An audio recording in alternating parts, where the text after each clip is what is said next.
आगरा नगर।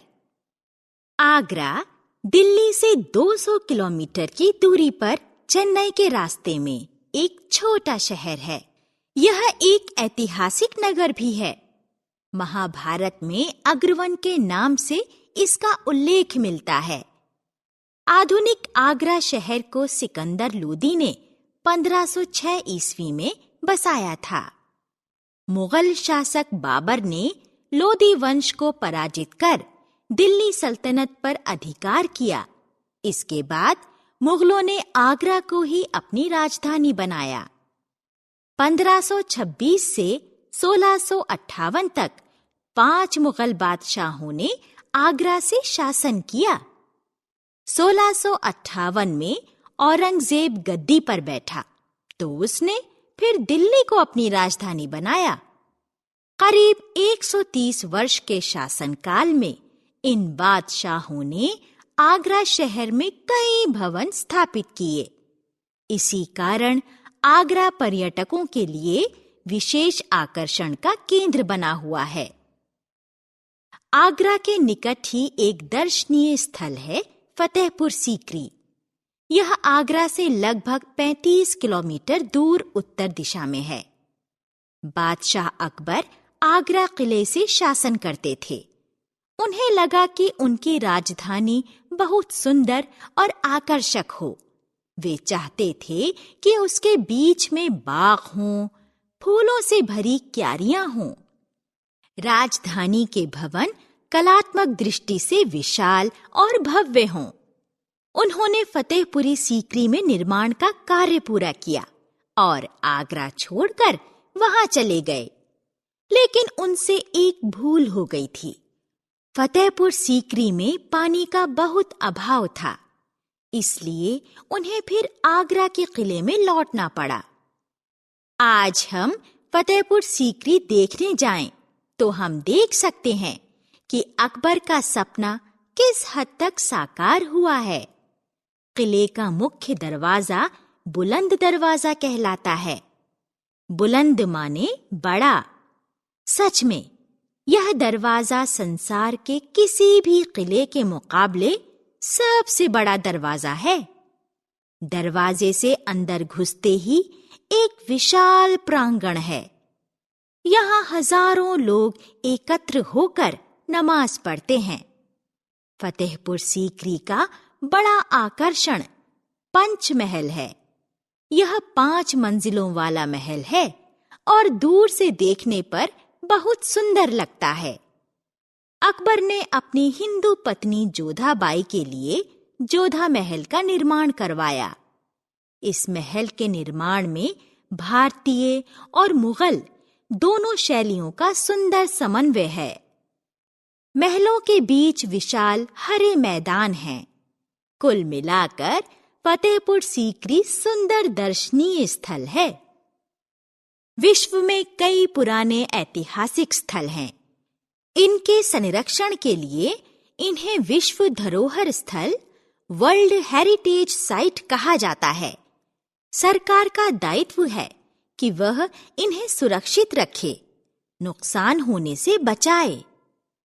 आगरा शहर में ही 3 ऐसे स्थल हैं: फतेहपुर सीकरी, आगरा किला और ताजमहल। अकबर ने ही 1565 ईस्वी में आगरा का किला बनवाया था। लाल बलुआ पत्थर का बना किला शुरू में लाल किला ही कहलाया। अब दिल्ली का किला ही लाल किला है। आगरा का किला अब आगरा किला कहलाता है। यह किला आकार में बहुत बड़ा है। पहले यह किला ज्यादा सुंदर नहीं था। अकबर के बाद उनके पुत्र जहांगीर और पोते शाहजहां दोनों ने उसे सुंदर बनाया और रहने लायक राजमहल का रूप दिया। इसके अंदर दीवाने आम, दीवाने खास, जहांगीर महल, शीश महल, मोती मस्जिद एक से एक अच्छे भवन हैं। अकबर का निधन 1605 ईस्वी में हुआ। उन्हें आगरा शहर के पास सिकंदरा नामक जगह में दफनाया गया।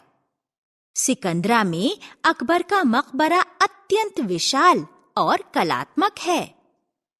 आगरा शहर की शान है ताजमहल।